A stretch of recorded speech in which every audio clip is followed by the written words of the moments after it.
en el móvil. Estamos viendo ahí, monitoreando lo que está sucediendo en las redes sociales. ¿Cómo anda la cosa? Cuéntanos. Hola, Eduardo. La verdad es que en esta votación el drama hay que buscarlo en la disputa por el segundo y tercer lugar y el cuarto y el quinto, porque el primero está dominado por Franco Parisi, que mantiene un liderazgo muy firme y sólido, con un 60% de la votación.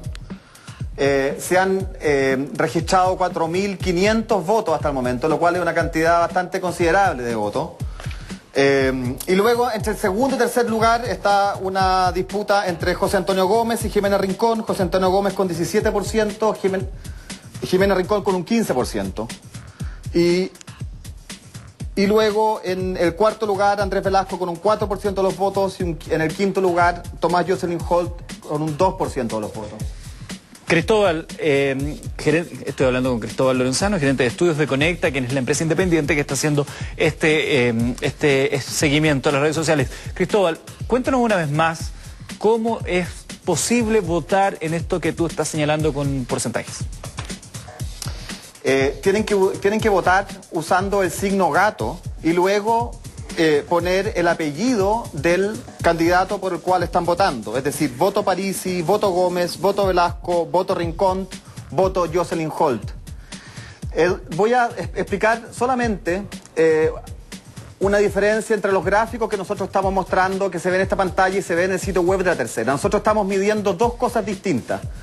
Por una parte, tenemos un gráfico, que son los números que hemos estado leyendo recién, que explican la cantidad de gente que ha votado explícitamente por el candidato usando el signo gato. Correcto. Y esos son estos porcentajes. Paralelamente también estamos midiendo las menciones que han tenido los candidatos durante las últimas 24 horas. Eso no implica que han votado por ese candidato, sino que simplemente lo han mencionado. Durante las últimas 24 horas. Negativa o neutra. Perfecto. ¿Ya? Y ahí entonces los números son un poco distintos. Parisi tiene mucho más menciones que el resto de los candidatos, pero ahí Velasco tiene muchas menciones y está parejo con Gómez, y después vienen Rincón y Jocelyn Holt. Perfecto. Entonces, dejemos esa gráfica ahí. La de arriba tiene que ver con aquellos que han votado, poniendo el signo gato, voto y el apellido del participante que está esta noche. Y la de abajo tiene que ver con las menciones en las últimas 24 horas, independientemente de la valoración que se haga de ellas, positiva, negativa o neutro. ¿Cuánto influye, Cristóbal, la fuerza que tengan los distintos candidatos en esta medición que estamos viendo? ¿Me escuchaste, Cristóbal? No me escucho, Cristóbal. Lo veo claramente que hace el gesto ahí. Evidentemente que no me escucha ya, pero está bien. Vamos a retomar el contacto con él.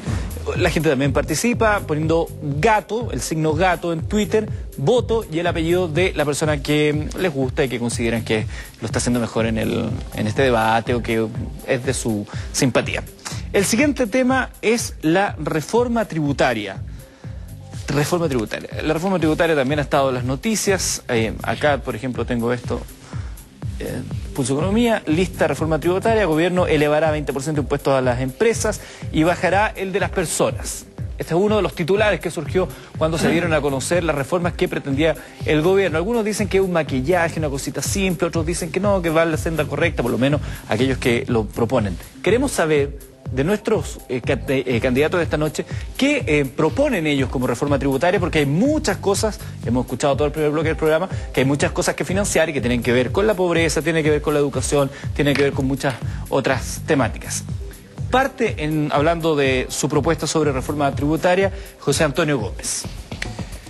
Bueno, el tema de la reforma tributaria es fundamental, es algo que no puede dejarse de lado, y cuando nosotros vemos que durante el periodo actual se está hablando de un ajuste tributario en que se dice se sube el impuesto a las empresas y se baja a las personas, y uno lo revisa y se da cuenta que no es así, porque hay una rebaja del impuesto finalmente y hay un neteo de impuestos, 700 millones de dólares que se van a recaudar son muy pocos. En nuestra opinión hay que preocuparse fundamentalmente de que los recursos que hoy día están sin tributar, que es el famoso FUT, estamos hablando de 200.000 millones de dólares. Si sobre eso se tributara, podríamos tener entre 20.000 y 30.000 millones de dólares adicionales para realizar aquellas actividades que hemos mencionado acá, que son relevantes para el desarrollo del país. Segundo, en nuestra opinión, los impuestos que afectan a las personas, es decir, aquellos que ganan de 1 millón a los que menos ganan, yo estoy hablando de aquellos que ganan 1.100.000 pesos hacia abajo, no deberían pagar impuestos, ideas de 500.000 pesos hacia abajo. Eso es posible y ayudaría mucho a aquel segmento que yo mostré, que le permitiría tener mayores recursos para su desarrollo. En tercer lugar, nosotros estamos convencidos que en materia tributaria las empresas pueden hacer un mayor esfuerzo. Este es el único país donde los únicos que pagan impuestos son las personas. Las empresas no pagan, los dueños de las empresas no pagan, porque son al final crédito y al final ese recurso lo que se hacen es recuperarlo. Fíjate que en el caso, por ejemplo, de las AFP, que es una cosa tremenda, las AFP tienen un sistema en el cual hay un fondo, ese fondo se lo entregan a una sociedad anónima, esa sociedad anónima, los dueños, ocupan el crédito, pero todos nosotros que damos la plata no tenemos derecho a ocupar. Entonces, hay aquí una transformación de fondo en materia tributaria, en la carga tributaria que hay que hacer, que en definitiva el Estado recaude esos recursos, pero no solo desde el punto de vista de recibir plata y guardar la plata, sino que sirva también como un elemento distributivo. Eso se puede hacer. Por ejemplo, en este caso particular que tenemos con el tema de la congestión y el tema medioambiental, perfectamente se pueden realizar fórmulas que permitan a los pequeños empresarios, a los taxistas, a los taxis colectivos, recibir la posibilidad de comprar determinados vehículos o desarrollar su empresa con una capacidad inferior de pago de impuestos. Es decir, hay que buscar la manera, en definitiva, de que aquellos que tienen más recursos paguen, que esos recursos lleguen al Estado, que sean bien redistribuidos y que la gente que es la que trabaja, que tiene esta desigualdad tremenda, pueda utilizar esos recursos de una manera diferente. Muchas gracias. Tomás Jocelyn Holt. Mira, en realidad lo que nosotros queremos hacer y lo que el país ya ha generado como una demanda, que se abrió una caja Pandora en materia educacional, exige por lo menos una reforma tributaria equivalente a 2 reformas de pensiones o hasta 4 reformas de pensiones, dependiendo de cómo se calcule. Y este gobierno en realidad generó una expectativa que no ha sido capaz de cerrar ese debate, y por eso en la discusión electoral de de esta campaña presidencial el tema tributario nos va a afectar a todos. Vamos a tener que tener nuestro propio paquete tributario. Yo creo que no hay ninguna forma de enfrentar este tema bien si no tomamos una decisión capital. En Chile tenemos que separar los impuestos de las personas, los impuestos de las empresas y los impuestos de ganancia capital. Hoy día en Chile están integrados, de tal modo que el pago de uno eventualmente se puede llegar y usar para rebajar otro. Eso en Chile ya dura 30 años. En Alemania se lo copiamos a los alemanes, que solamente lo usaron por 10 años después de la guerra para llegar y recomponerse de lo que fue esa crisis eventualmente de la guerra mundial. Pero nosotros lo hemos convertido en una regla así como, pero eterna, por así, indefinida. Y algunos no entienden de que ahí está la esencia de lo que es el círculo de la evasión y la concentración económica que tiene el país hoy día. Yo me comprometo a llegar y justamente terminar con esa situación y al mismo tiempo llegar y justamente cambiar eso, donde hagamos lo que hacen todos los demás países del mundo, donde los impuestos a las personas, las empresas y la ganancia de capital son distintos. Eso permitiría en la práctica hacer 2 o 3 cosas. Primero, disminuir lo que es la incidencia del IVA en Chile. Esto es una de las economías más IVA dependientes del mundo, por así decirlo. Y en realidad nosotros deberíamos llegar y rebajar el IVA para hacer una política a la clase media, a la avena, por así decirlo, y que permita llegar y trabajar adecuadamente. Nos permitiría al mismo tiempo discutir eliminar el IVA al libro, que es una propuesta que yo he propuesto, y al mismo tiempo IVA a ciertos artículos de esenciales como medicamentos u otros, ya no serían efectivamente como tan dramáticos como lo son hoy día. O sea, seamos sinceros, Japón acaba de duplicar su IVA del 5 al 10% y nosotros lo tenemos casi en el 20% en Chile. Nosotros nos permitiría además tener impuestos a las personas y las empresas equivalentes, iguales, con una misma tasa. La discusión en Chile no es de tasas. La discusión de Chile es tratar de evitar este círculo de evasión y este círculo de la concentración que en la práctica hace que las personas que son más ricas del país no están contribuyendo a lo que es el esfuerzo que hay que llegar y hacer cargo y que en el fondo está arriba de los hombros de la clase media, los asalariados y las personas que de alguna manera en el fondo hacen un día a día muy difícil. Esas personas, la ciencia del malestar en Chile. Nosotros tenemos que ser capaces de tener una reforma tributaria no solamente recaude para resolver el problema de educación, sino que haga una justicia tributaria mínima de que nosotros compartimos el esfuerzo todos en Chile de manera igual. Perfecto, Tomás. Muchas gracias. Tomás Jocelyn Holt, su punto de vista sobre los tributos y la reforma tributaria. Continuamos con Franco Parisi. Claramente Chile cambió. seguimos con una estructura tributaria del año 82 cuando teníamos cortados los mercados de capitales, estábamos en una situación muy compleja. Por el contrario, ahora Chile está en una situación expectante, por esfuerzos que se han hecho todos y cada uno de los chilenos. Algunos más, algunos menos, pero en general todos los chilenos somos los que hacemos la economía chilena. ¿Qué es lo que se tiene que hacer? Efectivamente, las empresas tienen que pagar más impuestos, porque cambió Chile. El ajuste tributario que hizo el presidente Piñera es eso, un ajuste. Se tiene que hacer una reforma tributaria a cabalidad. Nosotros hemos visto la reforma tributaria propuesta por los mismos funcionarios de impuestos Permíteme, internos. Franco, que tu micrófono ha fallado, entonces te vamos a pasar un micrófono. ¿Ahora? Sí. Chile cambió, yo señalaba eso. ¿Ahora sí? No. Chile cambió de hace 30 años a la fecha. Por lo tanto, tenemos que cambiar la estructura tributaria. Las empresas tienen que pagar más impuestos sí o sí y no se van a ir de Chile. Créanme que los márgenes de las grandes empresas en Chile pueden pagar la tasa que nosotros proponemos, que es de un 26%. Y claramente tiene que eliminar el FUT, el Fondo de Utilidades Tributarias. Ya quedó obsoleto, no se necesita. Las empresas tienen que pagar impuestos y comparto lo de Tomás, que tiene que estar completamente separada la empresa con el impuesto a las personas. Y tenemos que rebajar el IVA de la canasta de alimentos. ¿Por qué? Porque es la que pagan más la gente de menos ingresos. Todos pagamos el IVA, pero hay gente que tiene licencias. Pero también hay un impuesto que a mí no me gusta, porque no lo pagan las empresas mineras, que es el impuesto específico a los combustibles. Es por una ley del año 85 que ellos la interpretan de otra forma. Pero también quiero hacer un cambio significativo en cómo opera Impuestos Internos. Impuestos Internos, hace unos meses atrás, semanas atrás, condonó más de 100 millones de dólares. Eso molestó a todos y cada uno de los funcionarios. ¿Y por qué? Porque está mal estructurado. Cuando llega un presidente a gobernar, cambia al director de Impuestos Internos. Señores, hagamos que el director de Impuestos Internos esté 10 años en el cargo con prohibición de ir a trabajar a la industria. El último director de Impuestos Internos está trabajando en una empresa auditora, la que hace los estudios y los que hacen los informes para pedir condonaciones, etc. Eso es malo, no corresponde, no está haciendo nada ilegal, pero a mí como que quiere llegar a la moneda, no me gusta que ocurran esos fenómenos, porque al final el que tiene que controlar la industria, el que tiene que monitorear, el que tiene que ser el sheriff, finalmente termina buscando pega o consiguiendo pega en la industria controlada. Perfecto, Eso Franco. no es bueno porque le resta credibilidad a las instituciones. Gracias. Andrés Velasco.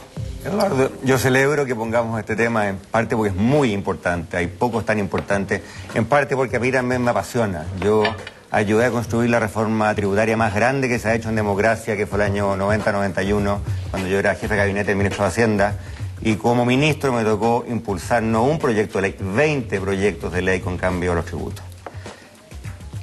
Pero antes que nada preguntémonos para qué necesitamos esta plata, porque a veces uno se queda con la impresión de que subir o bajar los impuestos es bueno o malo en sí. No lo es. La pregunta es ¿para qué? Y yo creo que en este debate hemos dado esa respuesta. Necesitamos más plata para la educación. Necesitamos más plata para el empleo femenino. Necesitamos más plata para el transporte público en regiones. Necesitamos más plata para una serie de cosas que van a contribuir a disminuir la desigualdad en Chile. Y el actual gobierno y mucha gente del mundo más conservador actúa como si la plata cayera del cielo, si crecieran los árboles. No.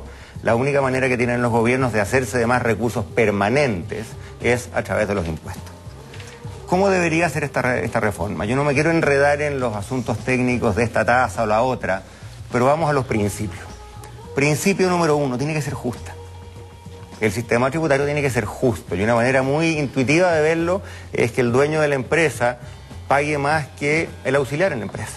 Y muchas veces en Chile esto no ocurre. Te digo por qué no ocurre. Porque hay resquicios, porque hay una serie de mecanismos tributarios que se idearon con buena voluntad. Yo creo que aquí nadie pretendía engañar a nadie, pero que con el paso del tiempo se han ido abusando y esos resquicios hay que cerrarlos. Segunda cosa, tiene que recaudar de verdad. ¿Y por qué digo esto? Que podría parecer una perogrullada.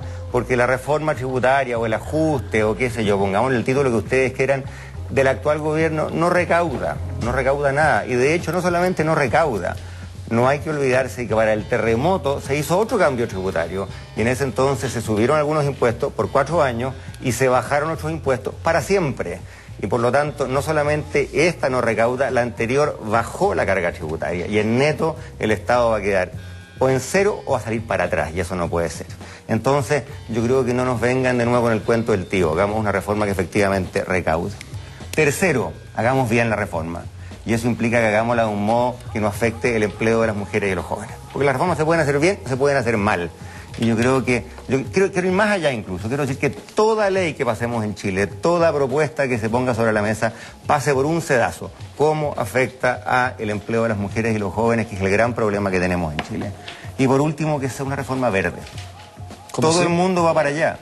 Que castiguemos aquellas cosas que son malas socialmente. Contaminar es malo socialmente, congestionar es malo socialmente. Que eso tenga impuestos más altos y que los comportamientos más limpios tengan ventajas tributarias, que por ejemplo andar en bicicleta en la ciudad tenga una ventaja. Entonces, esas 4 cosas.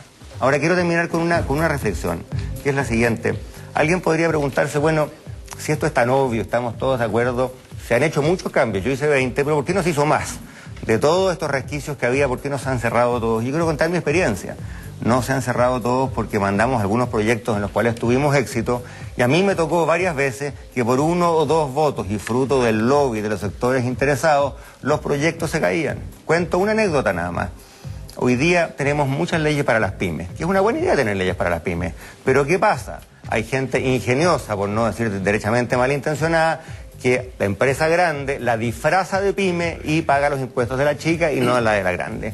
Yo llevé una ley al Congreso para cambiar eso, y tú sabes lo que pasó. En el Senado se perdió por 1 voto. El senador entonces de gobierno, hoy día embajador en Buenos Aires, don Adolfo Saldívar, se cambió de lado a última hora, votó con la derecha, nos echó abajo la ley. Yo me quiero comprometer que cuando yo sea presidente vamos a restablecer esa ley y todas las que perdimos fruto del lobby de los factores interesados. Perfecto, y vamos a tener un código tributario más justo. Muchas gracias. Y nos falta Jimena Rincón. Gracias, Eduardo. El sistema que tenemos en nuestro país, el sistema tributario que nos rige, es claramente injusto, ineficiente, inequitativo, insuficiente y además concentrador de riqueza. Esa es la verdad. Y yo quiero agradecerle a los estudiantes que estemos discutiendo este tema. Porque la verdad es que si no hubiese sido por las movilizaciones de ellos el año pasado, esto hubiese sido un tema más olvidado. Y cuando debatimos en torno a qué es lo que tenemos que hacer como país, tenemos que hacerlo pensando en las personas que nos están mirando, en las personas que viven en las regiones, en las mujeres, en los adultos mayores, en los jóvenes, que demandan hoy día un país distinto al que ven en la televisión. Muchas veces, y vengo llegando de Cauquenes y San Javier y Linares estos días en mi circunscripción, vuelvo mañana a la región, nos dicen, bueno, pero ¿sabe qué? Vemos que el país crece, que se dan indicadores optimistas, pero a nosotros no nos llega. Cuando se habla de el transporte, acá en nuestra región no lo tenemos. Cuando se habla de micros modernas o del subsidio para el transporte en regiones, a nosotros no nos llega. Entonces, ¿cómo hacer que efectivamente las necesidades del país estén presentes en la mesa de toma de decisiones? Y claramente el gobierno, cualquiera sea, requiere para ello recursos. Y recursos en serio. Todos los expertos, todos los que se han dedicado a estudiar esto dicen que se requieren entre 14.000 y 15.000 millones de dólares. O sea, mucha plata, lejos de los 700 de la reforma del presidente, que al final, de acuerdo a los expertos, uno de ellos con el que hemos trabajado este tema, dice que no suma más de 100 millones. Y entonces decimos, bueno, aquí hay que tocar a las empresas, hay que beneficiar a las personas, y además hay que hacerse cargo de un sistema que sea sustentable. Como los recursos de todos nosotros los chilenos, el mar, los minerales, son o devuelven al país parte de lo que es la ganancia que tienen para quienes los explotan. Y en ese sentido, claramente tenemos que ser mucho más audaces de lo que hemos sido hasta ahora, que hemos sido bastante conservadores, donde no se han tocado los intereses que hasta ahora han redituado de las riquezas del país, y eso ha perjudicado a los trabajadores y a las trabajadoras de nuestro país. Cuando discutíamos hace unos días atrás el reajuste del salario mínimo, uno se daba cuenta de lo absurdo de la discusión, porque si no nos hacemos cargo de cómo cortamos las brechas, vale decir, entre los que tienen mucho y los que tienen poco, y no impulsamos un sistema donde efectivamente todos contribuyamos, vamos a estar en un año más discutiendo nuevamente si elevamos un punto más, un punto menos y no nos hacemos cargo del tema de fondo. Y ese tema de fondo tiene que ver con la construcción de este país. Temas y medidas. Aumento en la propuesta nuestra que lleva hace meses, está publicada, la expusimos en ASEX, más está en las redes sociales, 25% del impuesto de primera categoría en las utilidades de las empresas. El que eliminemos el FUT, que es algo en lo que todos concuerdan. El que las personas, eleven su tramo exento de 550.000, creo que está hoy día, está en un UTM, a 1.100.000. Vale decir que no tributen los que ganan menos de 1.100.000 pesos. Reduzcamos, también está nuestra propuesta, el IVA a los alimentos, a los servicios básicos como luz, agua, gas, que disminuyamos el IVA a los libros o lo eliminemos derechamente, que veamos qué pasa con el cobro en la cultura y que nos hagamos cargo de qué pasa con los medicamentos. Gran tema. Hoy día podríamos estar perfectamente debatiendo en nuestro país qué hacemos con los adultos mayores que tienen pensiones básicas solidarias, que tienen que comprar medicamentos que no se les dan en los consultorios y que tienen que ir hoy día a una farmacia donde está concentrado el mercado a pagar precios que no son los adecuados. Y veíamos un reportaje, yo quiero felicitar a una colega tuya, hace unos días atrás, que hizo Mónica Pera, un tremendo reportaje con valentía respecto a este tema. Muchas gracias, Jimena. Vamos a volver con nuestro amigo Cristóbal Florenzano, que está, él es gerente de estudios de Conecta. Ellos están haciendo la medición justamente en forma paralela de lo que nosotros estamos discutiendo acá esta noche en Mentiras Verdaderas. Cristóbal, ¿cómo va esa medición? Cuéntanos. Hola, Eduardo. La votación sigue extraordinariamente estable, la gente está votando con mucha intensidad, ya hay más de 5.500 votos. Y Franco Parisi sigue en primer lugar con casi el 60%. Jimena Rincón sigue estrechando la diferencia con el senador Gómez, que tiene 17%, la senadora Rincón tiene 15%. Y luego en cuarto lugar está Andrés Velasco con 4% de los votos y en quinto lugar Tomás Jocelyn Holt con 2,3%. Perfecto. Recuerden que pueden seguir votando con Gato Voto, la palabra voto, y el apellido del candidato de su preferencia. Las opiniones, los puntos de vista también son bienvenidos en esta noche de debate. Vamos a tener luego las preguntas que ustedes les han enviado a cada uno de nuestros candidatos. Antes te quiero contar a cuánto va la una y miren la hora que les damos el saludo a los amigos de Así Somos. El jefe nos está tirando una pistola aquí en este minuto. Franco Parisi, la pregunta es de Juan Carlos Tapia. Tenemos claro que el sistema económico fue implantado con un objetivo que no se cumplió. ¿Qué hará Franco Parisi? ¿Cambiará el sistema económico? Hay que mejorarlo. Hay que colocar el incentivo en las personas y no en las instituciones. Se ha generado mucha riqueza, pero se ha repartido muy mal, porque no se ha tenido presente a las personas. La reforma tributaria, mejorar la educación pública, mejorar la salud, algo sumamente importante. Y más aún, descentralizar Chile. No podemos seguir teniendo Santiago como el foco de Chile. Nosotros necesitamos el mejor hospital oncológico en Antofagasta. Las universidades regionales, 1.000 académicos con doctorado, con publicaciones en las universidades regionales, beca para que los alumnos de regiones se queden allá. Se tiene que transformar Chile, pero se tiene que transformar sin deberle favores políticos a ningún partido y a ningún grupo económico. Perfecto, Franco. Muchas gracias. Andrés Velasco, la pregunta es de Fabián Mercado. ¿Están ustedes por nacionalizar los servicios básicos como electricidad, gas, agua y telefonía? Yo creo que la gente merece que sus servicios sean buenos, sean confiables y que no sean caros.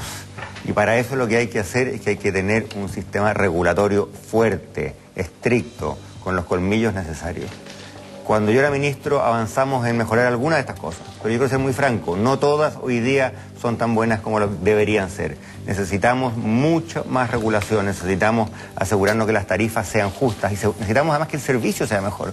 ¿Cuántos de nosotros no conocemos? Nos ha pasado a todos, nuestros amigos, nuestros vecinos, que te cobran algo en una cuenta, después es imposible sacar el cargo, más encima te ponen multas, te ponen intereses, uno va a reclamar, no pasa nada. Hay un descontento muy natural con la calidad del servicio y eso hay que corregirlo por la vía de la regulación. Y aquí nos topamos de nuevo con un problema que yo he mencionado más de una oportunidad. Esto políticamente no es fácil. ¿Por qué? Porque nos vamos a encontrar con el lobby, nos vamos a encontrar con presiones. Vamos a necesitar independencia, fuerza y liderazgo para hacer esos cambios. Nacionalización no, entonces. Yo creo que lo que importa es la calidad y lo que importa es el precio. Ahí me voy a centrar. Tomás Jocelyn Holt. La pregunta es de Juan Pablo Gómez. ¿Es necesaria una nueva constitución para tener un sistema que deje de segregar? Sí, pero yo lo que creo en este momento es que necesitamos una reforma constitucional que se haga. Lo que yo tengo en diferencia con José Antonio Gómez en Buena es que él propone la cuarta urna, pero no explica cómo lo va a lograr, porque él sabe perfectamente bien que un tercio del Congreso le puede decir que no. Entonces, en la práctica, aquí lo que estamos haciendo hace más de 22 años es tirarnos reformas constitucionales que después culpamos al otro de por qué no se hizo. Yo me comprometo en los 6 primeros meses de un mandato mío de llegar y hacer 4 reformas que yo creo que se pueden hacer, que es un nuevo mapa electoral, la prohibición de reelección de los parlamentarios y todas las autoridades electas, al mismo tiempo supeditar al gabinete a la aprobación de la Cámara con la facultad del presidente de poder disolver la Cámara y al mismo tiempo llegar y justamente elegir autoridades regionales en 2016, pero además con un plan de competencias que vayamos trasladando que nos vamos a demorar cerca de 8 años de poder ajustar adecuadamente. Eso en 6 meses yo estoy convencido que se puede hacer y yo me voy a comprometer a hacerlo. Y yo creo que eso va a generar condiciones para después hacer una nueva constitución en otro clima, porque te va a cambiar las actitudes y también las correlaciones.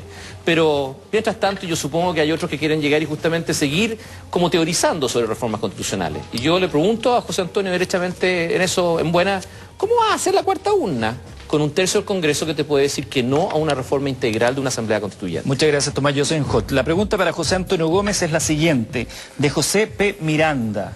¿Se avergüenzan del giro a la derecha liberal que tuvo la concertación en los últimos gobiernos? Absolutamente, me avergüenzo y lo digo con toda claridad. Nosotros no debíamos haber hecho un giro, deberíamos haber hecho un cambio profundo de este país.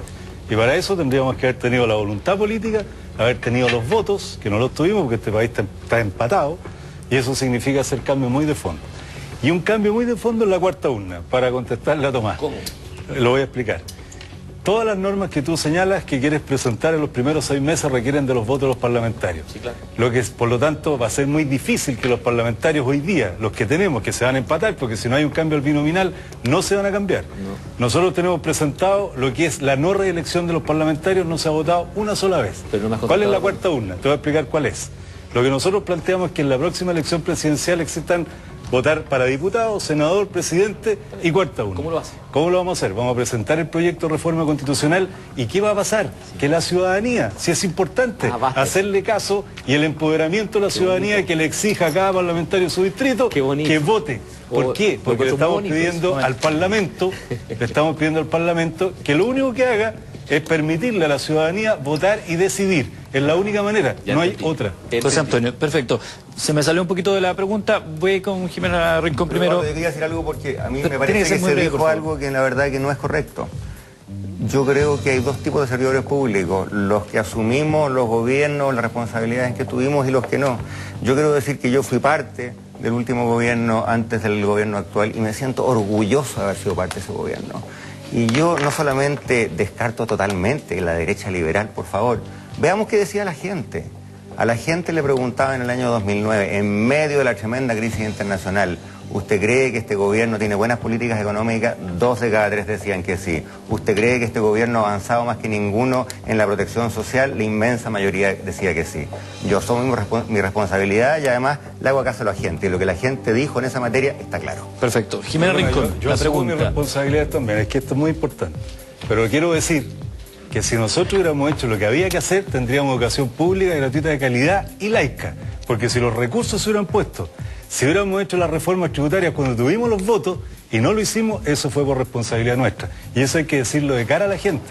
No se trata de renegar de lo que hicimos, se trata de decir que no fuimos capaces de hacer cambios que eran profundos y Yo necesarios. creo que hay muchos cambios efectivamente que no terminamos de hacer. Y justamente yo por eso estoy en esta carrera, para hacerlo. Ok, Jimena Rincón, la pregunta es de Sergio Araya. ¿Cómo es posible compatibilizar las labores de una senadora con los roles propios de una candidata? ¿Será mejor renunciar? La verdad es que cuando uno es senador está recorriendo el país, está contando lo que hace, está recogiendo las iniciativas de la ciudadanía y las está algunas, cuando tenemos iniciativas, llevando al Parlamento para que sean ley y otras planteándolas al gobierno para que las recoja. Y creo que ese es el rol de un senador y no es para nada incompatible con el de un candidato. Somos permanentemente, de hecho, candidatos. En esa misma lógica uno no podría ser candidato a la reelección. Que podríamos discutirlo y podríamos limitar efectivamente, y es parte de lo que hemos planteado, que yo creo que no pueden ser reelecciones eternas.